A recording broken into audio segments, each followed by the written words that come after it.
Ya, shalom saudara. Kita ketemu lagi saudara ya. Ya saudara, kita akan lanjutkan perenungan kita saudara ya, dari Kejadian 3 ayat 1 saudara. Kalau sudah dapat ya, saya akan bacakan untuk kita semuanya. Adapun ular ialah yang paling cerdik dari segala binatang di darat yang dijadikan oleh Tuhan Allah. Ular itu berkata kepada perempuan itu, tentulah Allah berfirman, semua pohon dalam taman ini jangan kamu makan buahnya, bukan? Nah, stop sampai di situ dulu aja. Saudara, ular ini kalau kita bandingkan di Wahyu 12 ayat 9, saya akan bacakan untuk kita semuanya saudara. Wahyu 12 ayat 9. Kita akan ngerti, dan mungkin kita memang sudah dengar ya saudara ya, dengar. Kita di sekolah minggu diajari. Kita akan sama-sama belajar lagi. Wahyu 12 ayat 9. Dan naga besar itu, si ular tua yang disebut iblis atau Satan, yang menyesatkan seluruh dunia, dilemparkan ke bawah. Ia dilemparkan ke bumi bersama-sama dengan malaikat-malaikatnya. Saudara, Alkitab membandingkan ya. Jadi kita bisa melihat di Kejadian, oh ini ada ular, gini ya, ada ular, dia nanti menipu Hawa, juga Adam. Kemudian kita tadi lihat di Wahyu pasal 12 tadi, ular ini dibilang apa? Si ular tua, bahasa Inggrisnya ini sama-sama serpent, ya. Si ular tua ini, ular yang besar ini, di Wahyu dibilang dengan jelas siapa? Itu setan, iblis atau Satan atau setan. Saudara, ular ini dibilang gini, dialah yang paling cerdik. Dia kalau dalam ini ya, kitab Amplified Bible dibilang binatang yang licik. Dia ini halus. Memang perawaannya halus, saudara. Ngomongnya halus. Tapi dia juga punya kemampuan menipu. Kalau di Amplify itu dibilang gitu, cerdik ini. Jadi si ular ini yang paling cerdik. Kalau dalam bahasa ini ya, bahasa Ibrania dibilang arum. Arum ini apa? Dia memiliki atau menunjukkan keterampilan dalam tujuan, dalam mencapai tujuan dengan tipu daya. Jadi dia ini memang cerdik, memiliki kemampuan, keterampilan mencapai tujuan, tapi dengan cara apa? Tipu daya. Jadi konotasi cerdiknya ini kalau dalam bahasa aslinya itu memang sudah negatif. Memang sudah negatif, saudara. Saudara, kalau kita perhatikan, ya, ini sebenarnya dalam bahasa Ibraninya itu arum. Dalam bahasa Ibraninya arum. Dia memang terampil, dia memang skillful, dia hebat, dia bisa melakukan apapun, tapi dengan cara apa? Menipu. Nah, kalau kita bandingkan dengan Kejadian 2 ayat 25, saudara, dibilang gini, mereka keduanya telanjang, manusia itu keduanya telanjang. Telanjang ini bahasa Ibraninya arum, ya. Mereka berdua arum, sementara adapun ular ialah yang paling arom, ya, mirip-mirip. Yang satunya ini telanjang, maksudnya satunya ini polos. Manusia itu tercipta polos sekali ya saudara ya. Tapi yang satunya ini, wah, yang ini satunya ini penipu sekali, sangat penipu dia, ya. Jadi ini permainan kata yang dipakai oleh Musa. Jadi Musa mulai menunjukkan sebenarnya siapa sih iblis ini, ya, siapa iblis ini.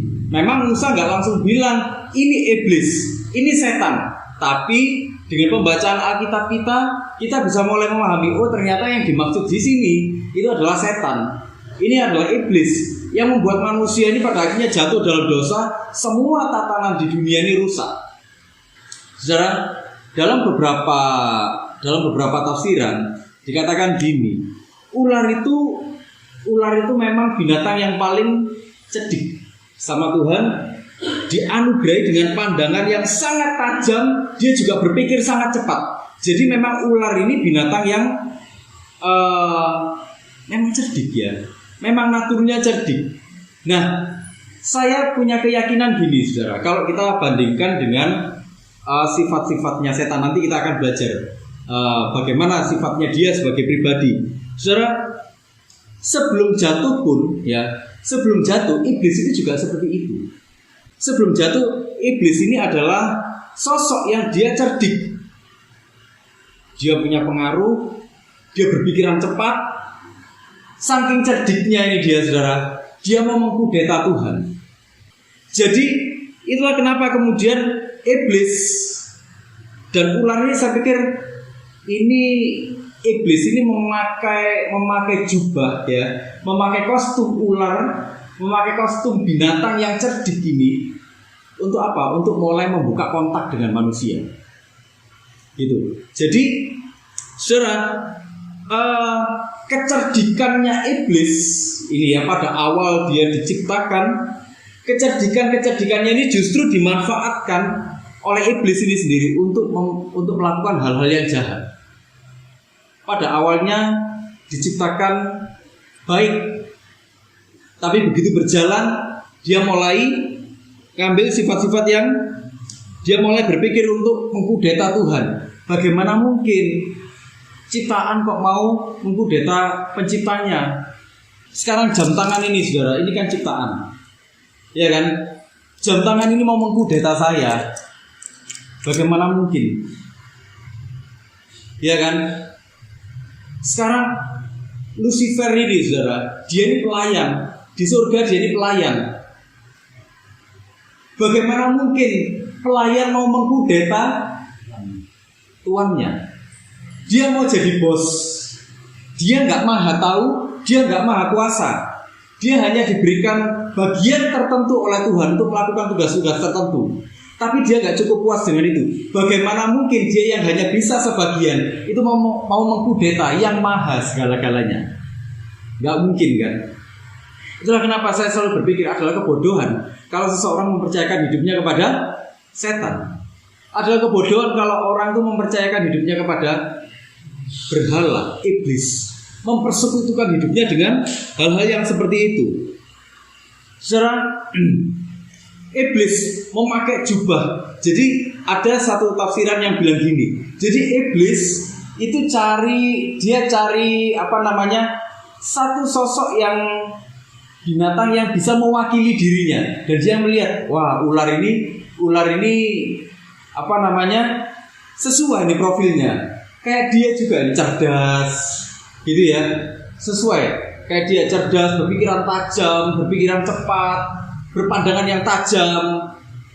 Mulailah dia menggunakan kostum ular itu, menggunakan ular itu sebagai kostumnya untuk membuka kontak dengan manusia. Ingat bahwa iblis selalu berusaha membuka kontak dengan manusia dengan cara apapun. Iblis selalu berusaha membuka kontak, selalu berusaha membuka komunikasi. Itulah kenapa saya selalu bilang, jangan pernah nanggapi apapun yang iblis lakukan. Jangan pernah nanggapi komunikasi-komunikasi yang dibuka oleh iblis. Saudara, misalnya dalam kasus-kasus dunia roh, misalnya dalam kasus-kasus dunia roh, kadang-kadang ada orang-orang yang merasa dia bisa melihat setan, ya saudara, yang merasa itu karunia, padahal itu bukan karunia, saudara.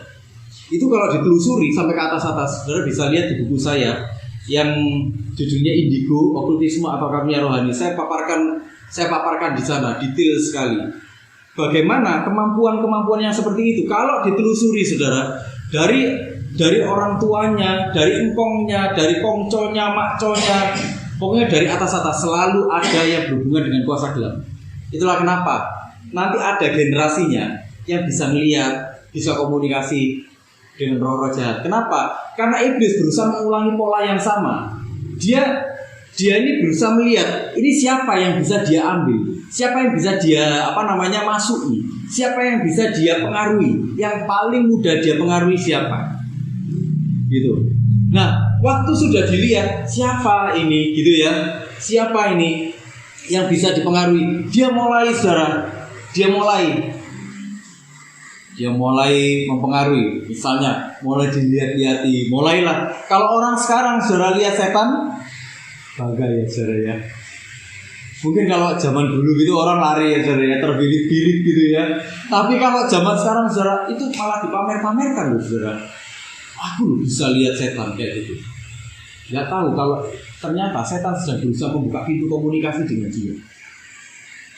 Gitu. Semakin ditanggapi, semakin mendalam, semakin mendalam, semakin mendalam. Nanti akan sampai pada satu titik dia jadi mulai ada kemampuan untuk jadi mediator.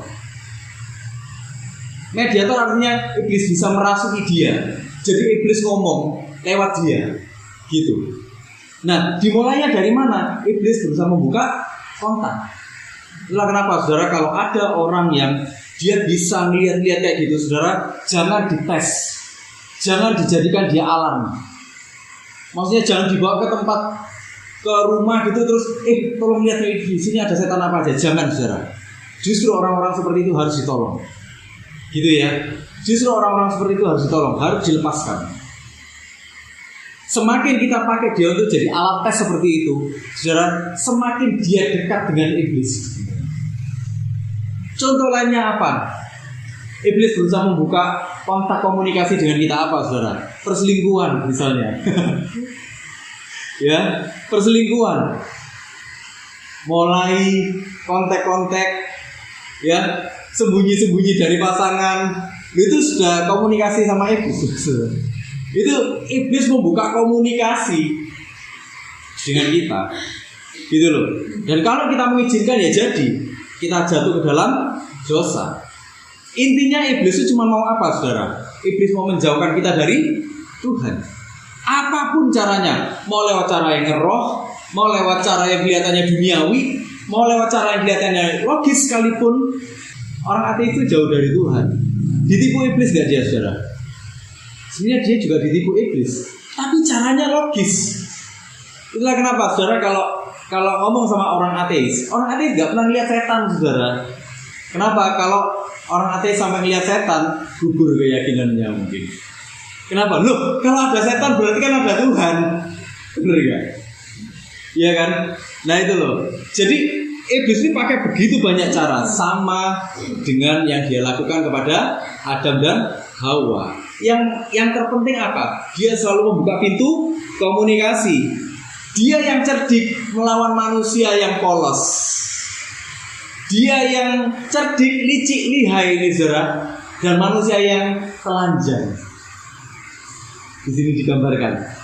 Jadi manusia ini nggak boleh sok-sokan merasa pintar sama iblis. Wah, gak apa-apa, tak kasih sajen, ya kan? Ada gitu. Gak apa-apa dikasih sajen lah, atau dikasih apa, kasih persembahan-persembahan. Nanti kita bisa mengendalikan. Salah.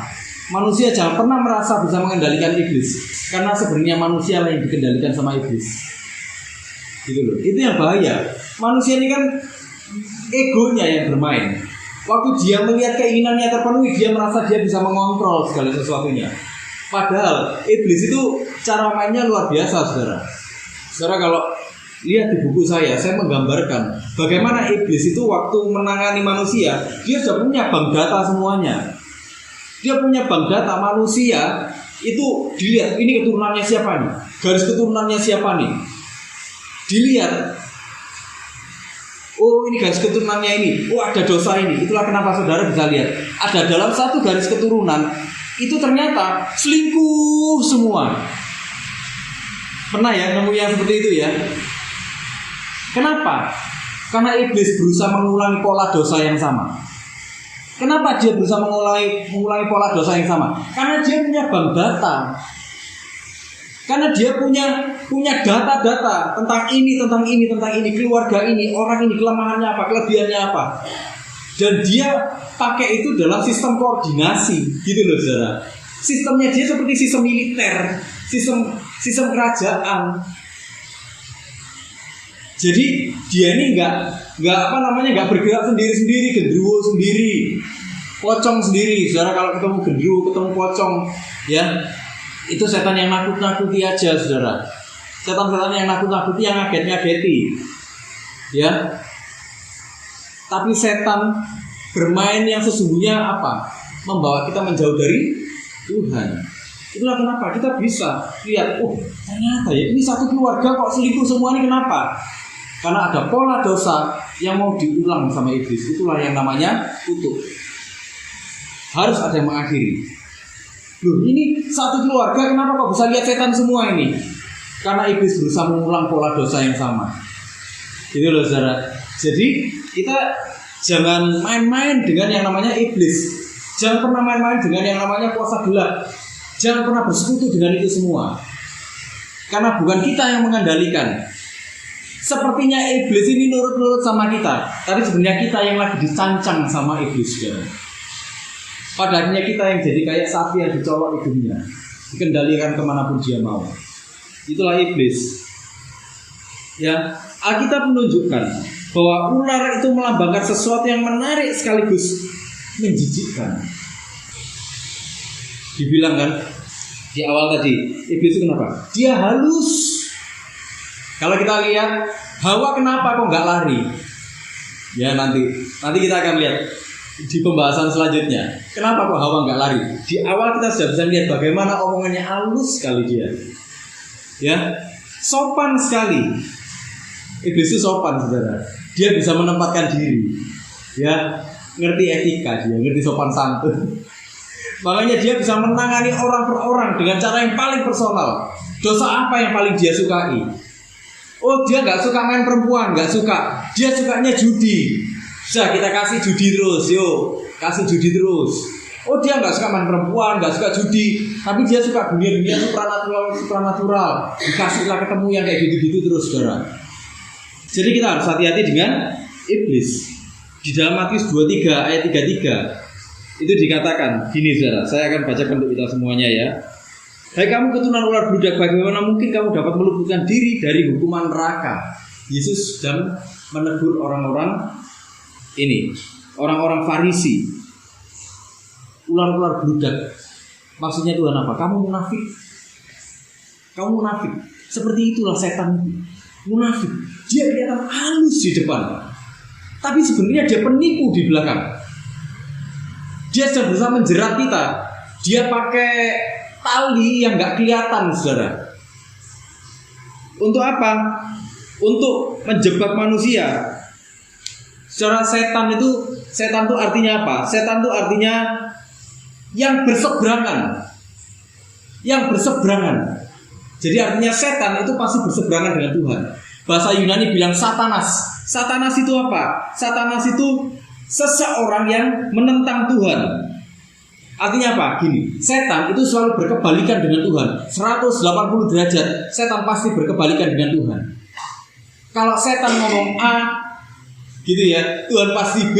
Kalau Tuhan ngomong A, setan pasti, iya, pasti sebaliknya yang Z. Kalau Tuhan ngomong baik, setan pasti melakukan yang jelek. Tuhan melakukan yang baik, setan pasti melakukan yang jelek. Jadi ini berlawanan sekali, sangat-sangat berlawanan, sangat-sangat berbeda sekali. Apapun yang bertentangan dengan kebenaran Tuhan selalu berasal dari iblis. Itu ya saudara ya. Apapun yang bertentangan dengan kebenaran dari Tuhan. Itulah kenapa kita harus baca firman. Kita harus merenungkan firman. Kenapa? Supaya kalau ada pandangan-pandangan tertentu, saudara ya, kita bisa langsung cek. Kita bisa langsung nyaring dengan firman Tuhan. Itulah kenapa banyak orang Kristen, saudara, ngakunya Kristen, bahkan ngakunya aktivis pelayanan, tapi dia terbuka dengan hal-hal yang sifatnya supranatural yang model-model kayak individu kayak gitu-gitu tuh. Oh, lihat setan. Enggak apa ditanyai. Ya kayak gitu. Oh nggak apa-apa yang kayak gitu-gitu itu. Kita lihat setan, nggak apa-apa. Oh itu karunia dari Tuhan. Katanya siapa karunia dari Tuhan? Saya ketemu banyak orang-orang yang kayak gitu. Banyak yang depresi, saudara. Banyak yang stres. Itu menyerap energi, saudara. Saya ketemu beberapa orang gitu ya. Ada beberapa orang yang dia kalau sudah melihat kayak hal-hal kayak gitu, saudara ya, dia lihat setan gitu ya. Saudara, begitu dia lihat setan, badan ini langsung lemas semua, kayak katanya itu tenaga itu kayak terserap semuanya. Itu siksaan. Tapi ada orang yang bersikeras, gak apa-apa wis, gak apa-apa, malah dijadikan berdoa. Bener gak? Katanya biar peperangan rohani. Gak gitu saudara. Peperangan rohani itu apa? Melakukan apa yang Tuhan mau. Pendoa betulan, saudara ya. Kalau itu memang karunia betulan, dia hanya melihat, dia hanya mendengar apa yang Tuhan izinkan untuk dia lihat, apa dia dengar. Bukan dia melihat segala sesuatunya dengan bebas seperti itu. Kenapa? Karena waktu kita melayani Tuhan, kita ini sebenarnya sedang membawa misinya Tuhan. Kalau Tuhan nggak kasih kita untuk lihat, ya sudah. Artinya apa? Itu nggak perlu. Jadi kita harus hati-hati dengan itu. Itulah kenapa saudara Alkitab menggambarkan setan ini sebagai pribadi. Setan ini bukan cuma setan seperti satu lembaga yang mati, enggak. Setan itu pribadi. Pribadi seperti kita gini, saudara. Apa buktinya dia pribadi? Saudara kalau saudara ingin bahas detailnya, ingin lihat benar-benar detailnya, saudara bisa lihat di buku saya, saudara. Saya jabarkan detail sekali di sana. Tapi saya akan bahas di sini secara cepat. Yang pertama, dia memiliki intelektualitas. Dia pintar sekali. Di Matius 4, saudara. Misalnya di ayat ke-5 dan ke-6. Kemudian iblis membawanya ke kota suci dan menempatkan dia di hubungan bait Allah. Lalu berkata kepadanya, jika engkau anak Allah, jatuhkanlah dirimu ke bawah. Sebab ada tertulis mengenai engkau, ia akan memerintahkan malaikat-malaikatnya dan mereka akan menatang engkau di atas tangannya, supaya kakimu jangan terantuk kepada batu. Saudara, dia bisa menafsirkan kitab suci, saudara. Apa kalau nggak dia ini pinter, saudara, memiliki kecerdasan yang luar biasa. Dia pinter, saudara, dia ini nggak ecek-ecek. Makanya jangan pernah merasa kita bisa menipu iblis. Ya. Salah-salah kita yang ditipu. Gitu ya, saudara ya. Yang kedua, dia juga memiliki emosi. Dia bisa murka. Dia biasa merasa tinggi hati. Di Yesaya 14, saudara. Yesaya 14 ayat 12 sampai 17. Wah, engkau sudah jatuh dari langit, hai bintang timur, putra fajar. Engkau sudah dipecahkan dan jatuh ke bumi, hai engkau yang mengalahkan bangsa-bangsa. Engkau yang tadinya berkata dalam hatimu, aku hendak naik ke langit, aku hendak mendirikan tahtaku mengatasi bintang-bintang Allah, dan aku hendak duduk di atas bukit pertemuan jauh di sebelah utara. Aku hendak mengatasi ketinggian awan-awan, hendak menyamai yang maha tinggi. Dan seterusnya, saudara bisa baca nanti. Hendak menyamai yang maha tinggi. Dia punya emosi, ya. Dia merasa tinggi hati, saudara. Di Wahyu 12 ayat 12, saudara akan melihat bagaimana dia murka, saudara. Ya, karena itu bersukacitalah, hai sorga dan hai kamu sekalian yang diam di dalamnya. Celakalah kamu, hai bumi dan laut, karena iblis telah turun kepadamu dalam geramnya yang dahsyat. Dia bisa murka. Artinya apa? Iblis juga punya emosi sama seperti kita. Dia juga memiliki kehendak, saudara.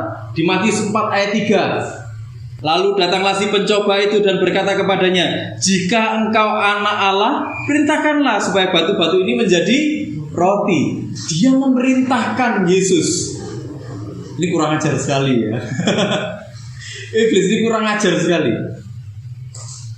Perintahkan kalau memang kamu anak Allah loh. Artinya apa? Saudara, dia punya kehendak. Sifatnya yang bukti bahwa dia adalah pribadi. Yang keempat, dia menunjukkan tindakan. Saudara, di Matius keempat ini, saudara, apa yang dia lakukan? Dia datang, dia menafsirkan, ya kan? Dia melogika, dia membawa Yesus naik ke hubungan. Tapi Tuhan apa? Sebab ada tertulis. Sebab ada tertulis. Sebab ada tertulis. Yesus kasih kita contoh apa? Satu-satunya filter cuman firman Tuhan. Bukan nubuatan. Filternya apa? Firman Tuhan. Nubuatan pun ujinya pakai apa? Pakai firman Tuhan. Gitu ya. Nah, itu adalah tadi identitasnya iblis. Si penipu itu, saudara. Si penipu yang kayaknya priayi, ya, ternyata preman di dalamnya. Yang kayaknya dia bangsawan, halus sekali, tapi ternyata apa? Ya kan? Penuh dengan ego, penuh dengan kemarahan. Saudara, kita bisa melihat bagaimana tipuan iblis itu selalu sopan. Ya, tipuannya selalu sopan. Kita bisa lihat bagaimana dia membuka kontak dengan Hawa. Tentulah Allah berfirman, semua buah dalam taman ini jangan kamu makan buahnya, bukan? Dia di sini nggak yang serem gitu, nggak saudara. Yang ya kayak di film-film horor gitu, nggak saudara. Dia datangnya tuh halus sekali. Tentulah Allah berfirman. Makanya Hawa ngeladeni kan. Ini kalau serem kira-kira Hawa ngeladeni gak saudara? Lari, iya kan? Sama kayak kalau kita serem lihat, misalnya ada orang serem lihat gendruwo, dia lari gak saudara? Lari kan? Tapi ini enggak. Hawa enggak lari. Artinya apa? Setan kelihatan kayak apa? Mungkin kayak Prince Charming gitu saudara dia. Sopan sekali. Dia membuka kontak dan selalu membuka kontak. Saya punya keyakinan bahwa kontak ini berlangsung terus-menerus. Itulah kenapa saudara kita harus hati-hati betul dalam hidup ini. Karena setan selalu berusaha membuka kontak dengan hidup kita. Caranya apapun bisa dipakai. Ini caranya logis loh saudara. Cara yang dipakai kepada Hawa ini logis sekali. Hawa, ada penafsir yang bilang gini, kenapa kok ngomongnya sama Hawa? Karena Hawa nggak terima perintah itu secara langsung seperti Adam menerima perintah secara langsung dari Tuhan. Jangan kamu makan buahnya. Jadi dia mencari titik-titik di mana orang bisa dimasuki, itu loh. Setan itu seperti itu, saudara. Itulah kenapa kita harus jaga hidup betulan. Setan selalu berusaha cari titik-titik mana yang kita bisa dimasuki. Saudara, tiap hari ayo koreksi hidup kita. Tuhan, apa ya yang jadi kelemahanku ya? Tuhan kasih aku kekuatan di sana. Kenapa? Karena caranya iblis membuka komunikasi dengan kita itu selalu penuh dengan pesona. Nah, itu loh. Pesona itu kan sulit untuk ditolak, bener gak saudara? Kalau ada orang kepepet misalnya, dia selalu tertarik dengan kemudahan. Bener gak? Ya kayak gitu-gitu. Jadi iblis ini sudah punya bank datanya saudara. Wah, ini dia orang ini kelemahannya ini. Yuk kita tangani dengan cara yang seperti ini. Dia instruksikan ke bawah-bawah, ke tentara-tentaranya yang di kecamatan ini, ya. Ini ada keluarga ini, nih orang yang ini namanya ini ya. Ini kelemahannya ini. Dah, coba kasih ini terus. Kenapa? Iblis punya bank data. Dia nggak maha tahu, saudara. Yang dia tahu cuma dia ingin menghancurkan manusia untuk dirinya sendiri. Ya, saya ingin bacakan dalam Yohanes 10 ayat 10. Pencuri datang hanya untuk mencuri dan membunuh dan membinasakan. Lalu kontrasnya, aku datang supaya mereka mempunyai hidup dan mempunyainya dalam segala kelimpahan.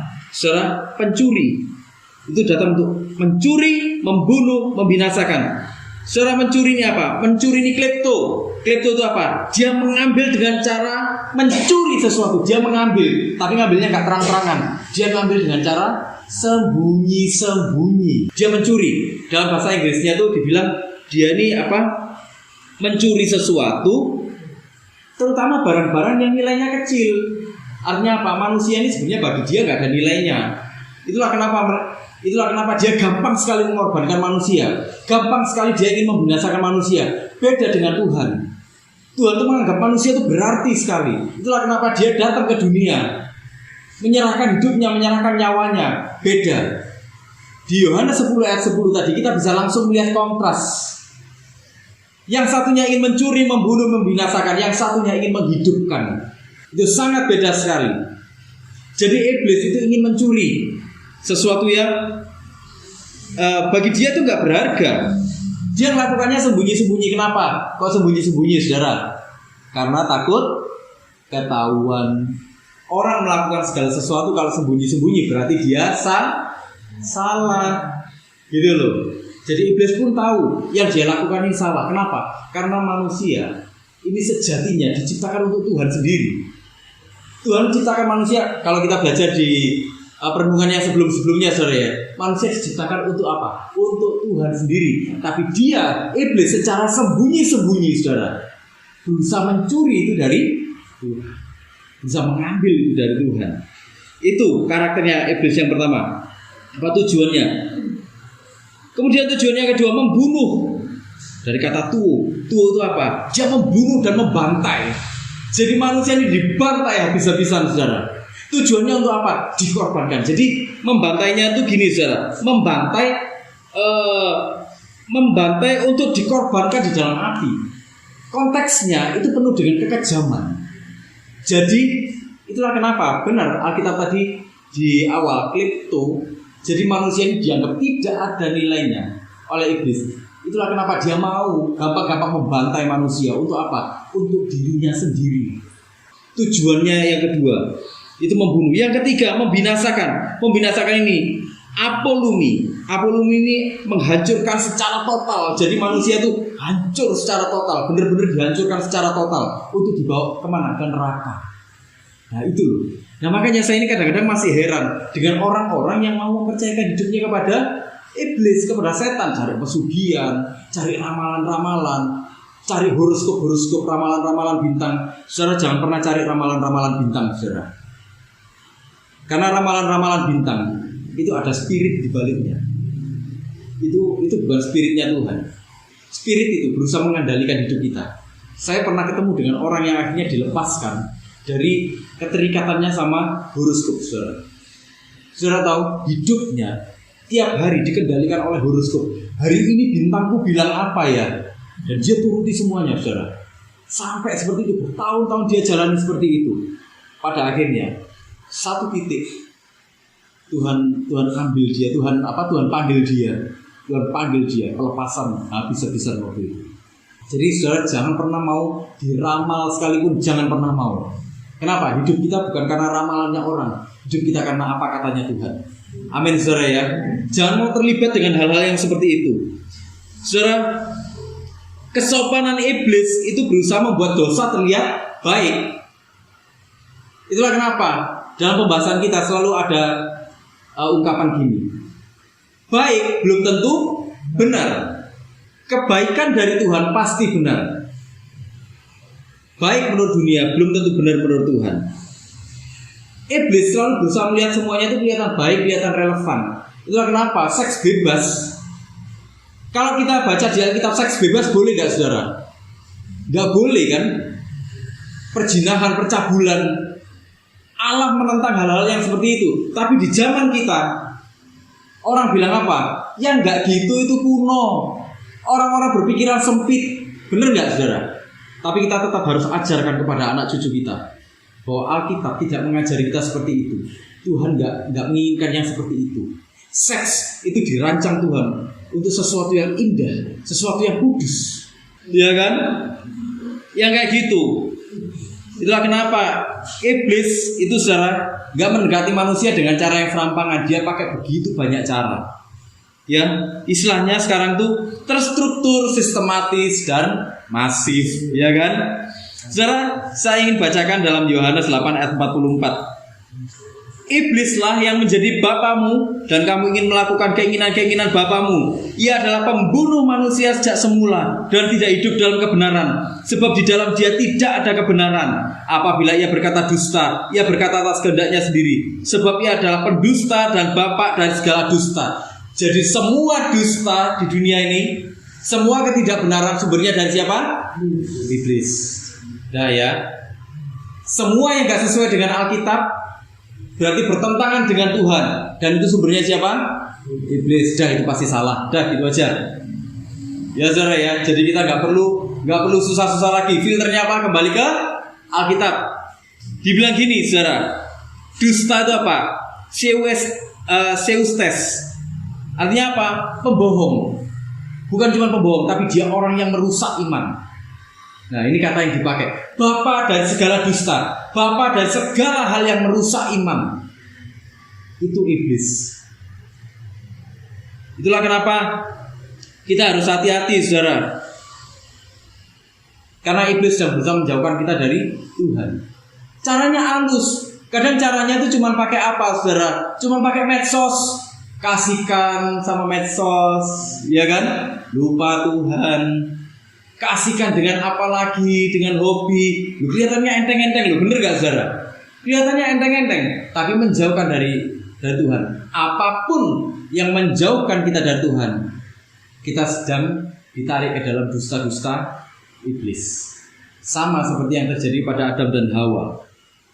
Saudara, apapun bahkan yang kelihatannya rohani itu bisa ditunggangi iblis, saudara. Contohnya pelayanan. Kalau pelayanan sampai menjauhkan kita dari Tuhan, apakah itu masih bisa disebut pelayanan, saudara? Orang kadang lebih suka dengan aktivitasnya daripada dengan hubungannya. Iya toh? Kita harus hati-hati. Kita boleh pelayanan dan memang kita harus melayani dimanapun. Tapi kita harus menjaga hubungan kita dengan Tuhan. Kita harus gini loh, saudara, memahami. Iblis ini memang dia punya kemampuan yang luar biasa besar. Luar biasa besar. Dia pintar sekali. Dia punya sistem. Ya saudara ya. Tapi kita tetap harus memahami bahwa dia juga adalah ciptaan. Apa saudara? Ciptaan. Iblis ini ciptaan, sama seperti kita ciptaan. Jadi jangan pernah takut dengan iblis. Jangan pernah takut, tapi harus waspada. Dia memang kelihatannya luar biasa. Dia memang menguasai banyak sistem di dunia ini. Tetapi semuanya tetap ada di dalam batasnya Tuhan. Dalam batas-batas, dalam kontrolnya Tuhan. Tuhan membatasi dia. Harus sampai di mana tindakannya. Kita pernah bahas ya di dalam Ayub, bagaimana iblis gak berani lancang waktu Tuhan bilang, jangan kamu cabut nyawanya. Iblis nyabut nyawanya? Enggak ya, gak berani dia nyabut nyawanya. Artinya apa, saudara? Iblis pun itu tetap ada batasnya. Kalau kita hari-hari ini, misalnya kita dihajar lewat pergumulan-pergumulan, iblis berusaha menunggangi itu dengan mau mengatakan, Tuhan gak baik, Tuhan gak baik, Tuhan gak baik, Tuhan gak baik. Saudara, segera usir dia, stop, jangan pernah membangun kontak dengan dia. Waktu kita sudah mulai ada pikiran seperti itu, iblis sebenarnya sedang berusaha membangun kontak dengan kita. Supaya apa? Supaya kita mulai menghujat Tuhan. Waktu kita mulai menghujat Tuhan, kita mulai meninggalkan Tuhan. Itu yang dia mau. Iblis itu berusaha membangun sebuah image bahwa Tuhan itu Allah yang kejam. Saudara, ingatlah bahwa iblis itu hanya ciptaan. Ya, sesama ciptaan kok. Gak boleh kita sampai takut yang sedemikian rupa pada iblis. Kenapa? Karena kita tahu Tuhan yang ada bersama-sama dengan kita. Saudara, tahun ini pun banyak orang bilang, tahun ini tambah susah, inflasi menggila, ya kan? Banyak orang takut dengan itu, dan itu dipakai oleh iblis. Wah, kalau gitu gimana? Apakah kebaikan Tuhan itu sungguh ada? Saudara, di akhir tahun kemarin kita merenungkan apa? Immanuel, Allah selalu beserta dengan kita. Kalau Allah selalu beserta dengan kita, apa yang kita takuti? Allah pasti akan memelihara kita. Saudara, yang terpenting adalah tetap jaga hubungan pribadi kita dengan Tuhan. Jangan biarkan yang kelihatannya halus, yang kelihatannya logis, yang kelihatannya menarik, itu justru menjauhkan kita dari Tuhan. Karena memang itu tujuannya iblis. Ya saudara ya, saya ingin mendorong kita semuanya. Saudara, iblis itu memang niatnya terpisah dari Tuhan, saudara. Memang niatnya terpisah dari Tuhan. Dia sebenarnya sudah tahu nasibnya ada di mana nanti. Satu-satunya yang sudah tahu nasibnya di mana ini ya iblis. Gitu loh. Nasibnya di neraka. Kenapa? Karena neraka adalah tempat di mana tidak ada manifestasi Tuhan di sana. Dan waktu tidak ada manifestasi Tuhan di sanalah terjadi apa? Penderitaan, ada tatap, ada gertak gigi, ada siksaan seumur hidup. Tempat di mana dia terpisah sungguh-sungguh dari Tuhan. Dah, nih ya, kamu kan minta terpisah dari aku nih. Itu nanti ada tempat di mana kamu terpisah dari Tuhan. Gak merasakan Tuhan itu kematian itu bagaimana? Tuhan adalah kehidupan, terpisah dari Tuhan adalah kematian. Iblis sudah tahu nasibnya ada di mana. Jangan mau kita dibohongi sama dia. Dibilang enak ikut dia, salah. Soro ikut dia. Ya kan? Nanti jauh ke depan kita yang binasa. Amin, saudara. Tetap ikut Tuhan, tetap bersama dengan Tuhan. Jangan mau ditipu iblis. Mari kita sama-sama berdoa, saudara.